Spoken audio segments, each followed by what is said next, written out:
Hi, I'm Drunsic. Welcome to Q&A Live. This is my final show, but I have a treat for you all. We're actually reporting live from Dorset here. We're at the Marble House Project, and I'm fortunate to sit with Sarah Walko, who's the Director of Arts Programming here at the Marble House. Sarah, thanks for joining me. Yeah, thanks for having me. Appreciate you taking some time on this stormy day to... Yeah, it's dramatic. We had some nice weather earlier, but looks like Mother Nature didn't want to cooperate with us. But nonetheless, thank you for sitting down. A little bit of background. I know people have been driving by this gorgeous mansion for decades, and always probably have wondered a little bit about the history of this place. Can you give us a little rundown on that? Yeah, the house was originally built around 1812, 1812 to 1815 is what they think, and you can actually see that the original federal front of the house. That was 1816. The addition was put on. The addition and the formal gardens that are right behind me were put on in 1915. So about 100 years later. Okay. The addition was built by a guy named Edwin Lefebvre. He was originally from Panama, but he was the ambassador to Italy and Spain for the U.S. and he was really influenced by Italianate architecture. So he commissioned Charles Downing-Lay, a landscape architect, to design these formal gardens with that Italianate influence, basically. And I understand that we're coming up on a 100-year anniversary, yes, which is one of the events that you guys will be focusing on. Yeah, yeah. As I just said, the gardens were built in 1915, so this summer we're doing a lot of events as the kind of 100-year anniversary or birthday platform for the gardens, and we have other gardens that we're building up by the barn, so we're sort of calling those the garden for the next 100 years. Okay, now I know this house has been a private residence for a number of years, and then you came on the scene. The Marble House Project, what, was started 2 years ago, is not correct? Or we opened our doors in April of 2014 for programming. Our two founders, Danielle Epstein and Dina Shapiro, got the property in 2012. Okay. So it took about a 2-year physical property renovation to kind of get it ready for programming. And then, yeah, as I said, we opened our doors in April of 2015, so this is our second season. Okay, now what you see is not necessarily what you get from the road. I understand there's extensive grounds behind this berm, behind the house, and you've done extensive work up there with an old quarry, you've built a barn. I understand there's a cabin that was constructed up there. Can you talk a little bit about that process? I know there's a lot of exciting things going on up there. Yeah, that's actually, I think, one of the most interesting things about the property is when what you see from the road is really interesting, but actually there's so much more of a story. So the next level up, we have an event barn, and when Danielle got this property, she really wanted, you know, a Vermont barn and as a main event space for a lot of our programming. So she found that barn actually in Waterville, Vermont, and had it moved and rebuilt here on our property. So this was all within this 2 years of really honing in on the physical property renovation.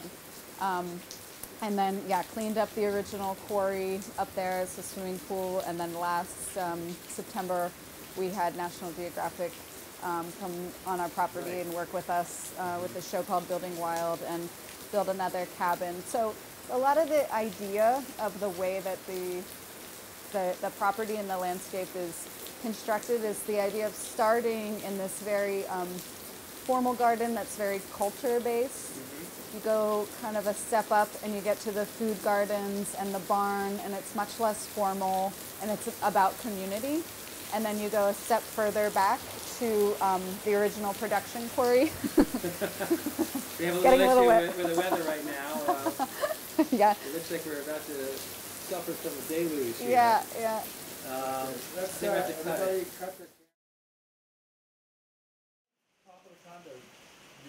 You can say at least the house isn't really going to melt in this.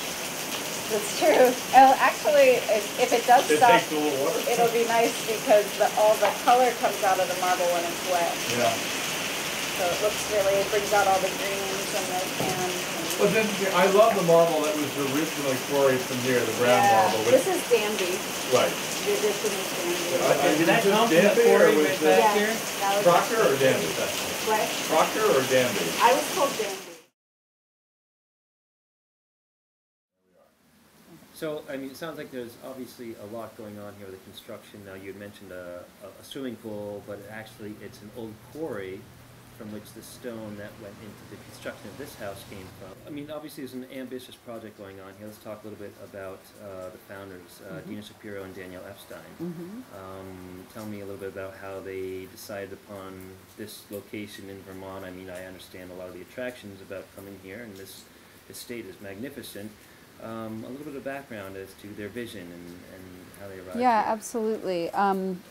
Danielle, actually, she's an artist herself, and this was pretty much a 25-year dream of hers. She has wanted to start an artist residency program for that long after participating in some, and again, being an artist herself and just really wanting to be able to support artists and the process of making their work. So finally sort of reached a point in her life where she was able to put the time and resources into doing so.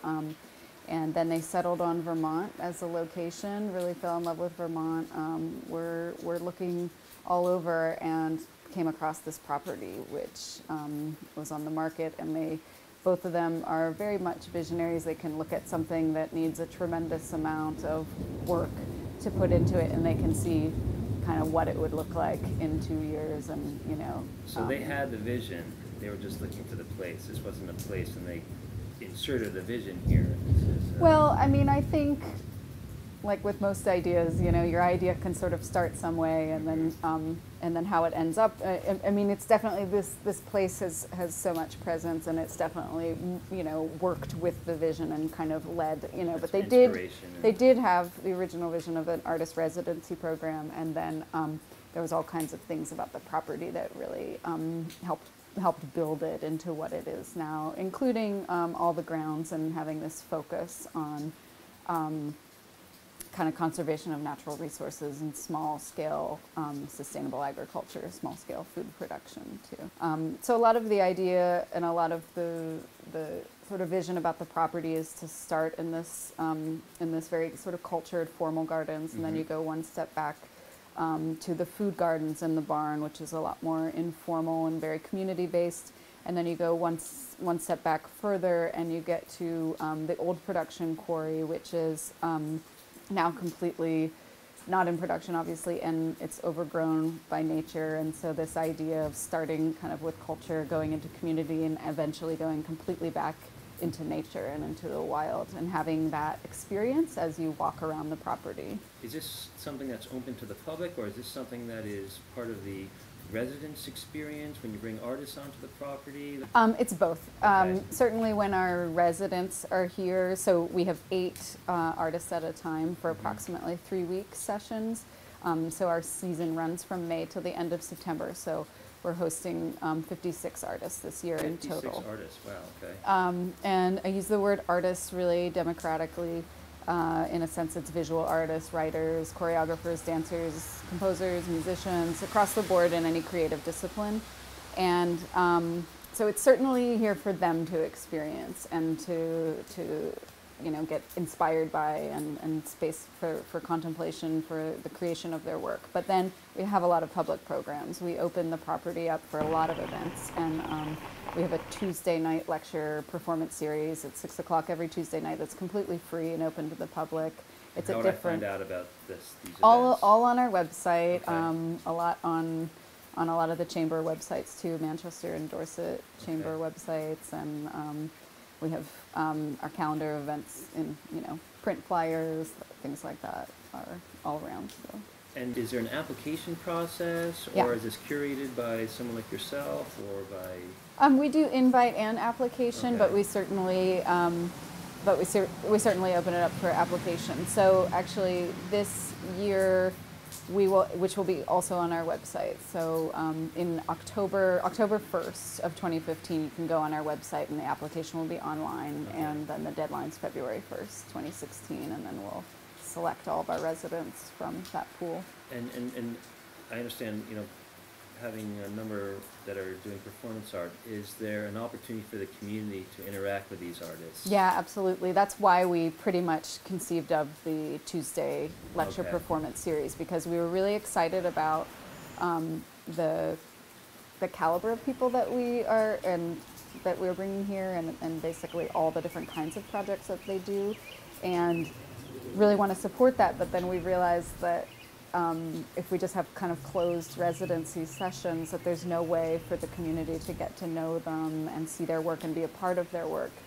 The other thing that's nice about it is that a lot of the residents have been presenting work that's that they're either working on here or that's a little bit experimental within their process, and so it's also they're kind of asking the community for feedback, and it's a really nice relationship, and it's a way for the community to come, a couple weeks in a row and see the same artists and kind of build a relationship with them. And artists come from the United States, Yeah, England, they're all from over the world? Yeah, they're from all over the world, Okay. national and international, and then of course there's such a tremendous amount of Vermont-based artists too, an incredible literary landscape and everything. So we very much keep that in mind when we're doing our selection process, and we have Vermont-based artists, and we have national, and we have international. And this is your second summer doing this, correct? Yeah. Your second This is season. our second season. Okay. And how has it been received so far from the artists who have been in residence here? Oh, well, we'll have to ask them. Yeah. Well, maybe we'll get a chance to talk to some of them a Yeah. little bit later on. Yeah, I mean, we've gotten a lot of really positive feedback. It's just really such a beautiful place, but I also think that a lot of the response we've been getting is that the artists are really appreciative of, the other thing is they sit down and they have dinner together every night. They go in each other's studios, they talk to each other about their work, and I think the fact that they're from a lot of different disciplines gives them a lot of different perspectives and a lot of different insights into each other's work, and we've gotten a lot of feedback that that's really engaging, and it's really helpful, and it sort of builds this small community in their time here. So. And that's an interesting point on sitting down for dinner, and I presume eating a lot of the vegetables and foods that are grown on the and property. harvested here on the property, which is, I think, another important aspect. Yeah, it's a really important aspect, and also the residents can participate in as much of the sustainable agriculture program as they want to. Our director of sustainable agriculture and horticulture, Tina Cohen, has a lot of projects going on all over the property all the time, and the residents can participate in as much of that as possible, even if it's just literally walking up the stairs and harvesting their greens for their dinner that night, which a lot of people don't get a chance to do. I think it's very important. Is there a culinary aspect in terms of tying that in with the artistic focus or the residents' focus? Are you going to have culinary programs that tie into Yeah, we do actually. We have culinary workshops. Oh, okay. And we have one coming up in August, and they're really fun sort of all-day events where we do, we work with the workshop leader and the chef and harvest from our own gardens. He builds the menu around what we're growing, that kind of thing. So everyone who participates, does everything from harvesting to preparation to cooking, and then finally to eating in the barn. So we do culinary workshops, and also when the artists are here, they cook for themselves. So all of the food, the property provides all of the food, but then they organize their dinners themselves, and they cook for each other. And do they stay on the property? Yeah, the artists? they all live, all 8 of them live in the main house, and they work in the studios that are peppered around the property. So how many buildings are there on the campus? 5 on the immediate campus, the house and 3 studio buildings, the barn and the quarry cabin. So how would I get engaged with what's going on here? Is it just really limited to the events that are going on, or is the public allowed to tour the area by request, or? Right. Definitely the best way to be completely informed with us is to join our mailing list, because Okay. we are always sending information out via email and event reminders. This year we are having 6 garden tours and sustainability talks, and we scheduled those in response to a lot of the public, being really interested in the history of the house and also what's going on now, and really wanting to offer the tours. Definitely give us a call and an email, by appointment only, to kind of learn about what's going on. We have to respect the residents and their time on the property a little bit, so it's not open to the public, every day, that kind of thing. But a lot of this season we have events like up to 3 to 4 times a week. So there's really a tremendous amount of opportunity to be on the grounds. And who does all the gardening here? Is that also handled by the on-site staff, or do you have a specific gardener dedicated that's full-time? all Tina Cohen. All Tina Cohen, Yeah, okay. she's again. She's got her. She's got her hands full. Yeah, Her hands and full. she's the director. We have another staff, Derica. They work together and manage everything from just maintaining the gardens to all the agricultural planting and kind of the overall vision. So how did you come to land in your role here at the Marble House Project? I had heard about that Danielle and Dina had started building this vision just through word of mouth, and I gave Danielle a call and I said, it sounds like a really amazing project that you're working on. I'd love to hear more about it. And we had a series of conversations, and because I come from a background of working in arts programming, then it was kind of one thing after another, and then straddling the city and then coming up to Vermont, and kind of the best of both worlds, it seems. Yeah, definitely. I don't have any complaints. And is there like a 5-year plan right now, or are we just kind of, is everyone playing it by ear, seeing how each season develops and taking input as you go, or? Yeah, I think with a project that is this ambitious and this big, it has to be a really good balance of both. There's a lot of plans for the next 5 years. There's also a lot of understanding that that this thing sort of was given birth, and we have a lot to learn from it too, in a sense. And there's a lot of things that were happening that couldn't necessarily be predicted, but they're helping to shape the project in really wonderful ways. And so I think it's a combination of planning and also responding to to how things grow and develop, and what opportunities present themselves, and what people sort of emerge and want to become part of the project that we hadn't thought about before, that add to it. So I think it's about a balance of both of those things. Have you felt that you've got a fairly positive community response thus far? Oh, absolutely. The community has been really, really supportive in everything from showing up to our events to even just occasionally sending us an email that's like, really love what you guys are doing. Really, literally the community is in full support of this. I think and this is a tremendously ambitious vision, and we are fortunate to have you all here doing this.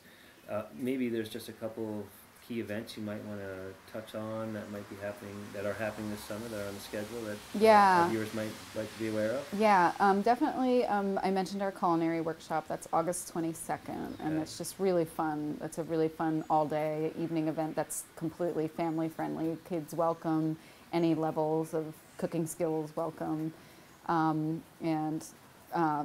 like I said, that's kind of an all-day thing. That's really nice. We also have a cultivation event, our sort of annual benefit, that'll be August 1st. And that is going to be pretty interesting this year because we're partnering with an organization called Farm to Ballet. And they have a mission that basically brings contemporary ballet or classic ballet dancing to Vermont farms to support Vermont farming communities. Okay. So sort of an unlikely combination that sounded like exactly up our alley. And so they'll be coming on August 1st to do a performance around the property, which should be really interesting. They'll be doing a performance. They'll be doing a dance performance here. Up in the barn? We're not sure yet where, and it might actually be all over on the property. Oh, wow, We're still determining. but 18 dancers, and should be a pretty beautiful event. Sounds like it. And then our Tuesday lecture series, I just really encourage people to come check them out, just because our residents are such a broad spectrum in their disciplines and their creative fields, that each Tuesday is a very different, but really, really interesting, and ranges from, we had a jazz pianist to, a visual artist giving a talk. We've got a talk coming up with a curator that basically works with a lot of artists that are making work surround environmental degradation, and there's a lot of, it's a complete kind of mix, but I would really encourage those events. And what's, just out of curiosity, what's the capacity that you have for these kinds of events? Well, most of them are up in the barn, and Okay. so our event barn can have like 200 people, Gotcha. So Have you that ever doesn't fielded have any requests for weddings here? It just seems like such a fantastic Yeah. spot for that. I'm sure you have to turn them down because you have your hands full with what you're doing. So Right. We have had one wedding, and we do have some scheduled for this year. It is going to be something that we're going to make available every once in a while for the property. Yeah. I really admire what you guys are doing. I think the community appreciates that. Great. I hope that we can maybe talk to a few of the artists Yep. and just get a sense of how their experience has gone in the last couple of weeks here. And Yeah. great. We'll hope to see you Great. around. Thanks a lot. Thank you. Thanks for joining me. The work that I've been doing here involves making these portable landscapes, or bringing the exterior mountains and boulders into the inside space, and thinking about how we carry place with us. And also they're kind of, I think, about icebergs and maybe global warming sneaking in there also. So that's what I've been working on since I've been here. Interdisciplinary residents mean that you have exposure to different kinds of people, different modes of thinking, different structures of working, and that has its inherent value, because it means that you're not kind of stuck within your usual process, and you're opened up to that as well. But then, of course, there's also the possibility of collaborations. I think the other thing is you see who you've got things in common with, or maybe not things in common with, and then you can kind of maybe fuse on a project, maybe short term, medium term, or whatever. So, for example, here I've also collaborated with the photographer Josh Kogan on an article about somebody who has a boat in the mountains here. So that's going to be, and it's interesting because that's going to be published in Drain magazine, which is a magazine run by one of the next residents from Canada, Selena Jeffrey, who's coming down at the end of this weekend as well. So there's lots of kind of really interesting interfaces taking place. Sounds like thinking Fitzcarraldo. Look, Fitzcarraldo, it's not the first time Fitzcarraldo's come up in the context of him, for sure. Well, it has to. When you have a boat Yeah. taking over the mountain, it's got to be Fitzcarraldo. Hopefully it'll end better than that, for sure. Oh, that's great, John. Great. So your term's going to come to an end soon. Yeah, right? I go back to Mexico on Sunday. So I Right. live in Mexico. We have a little a base for the project. I see. We work around the world, but we kind of have 4 international bases, and one of them's in Yeah. Campeche. And actually more interfaces, because I'm stealing some of the interns from here as well. Not Ali. It means that the time influences the work. Having consecutive days, having 8 hours a day, Right. has influenced the work. I feel like I've had my imagery for a while, but the way that I'm working has changed because of the amount of time that I've had. If that makes any kind of sense. Thanks. It's compartmentalized. I feel like who I am, I just kind of, I have all these different roles that I have to play. So do here, I'm part of a community of artists, and we have, we get up early in the morning and we make our work, and we're in our studios all day, And you get a little energy from everyone else here? love it. The people here are amazing, absolutely. Yeah, and we're all doing just very different things, so it's inspiring.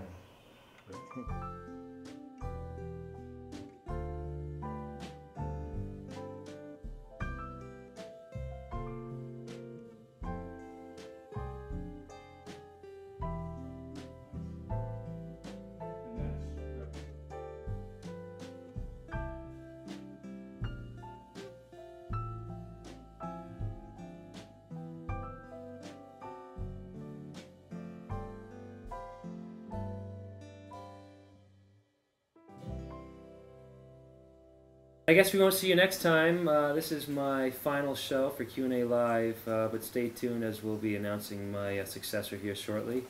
I appreciate you all tuning in and supporting me over the past couple of years, and we'll see you around town. Thanks. Bye-bye.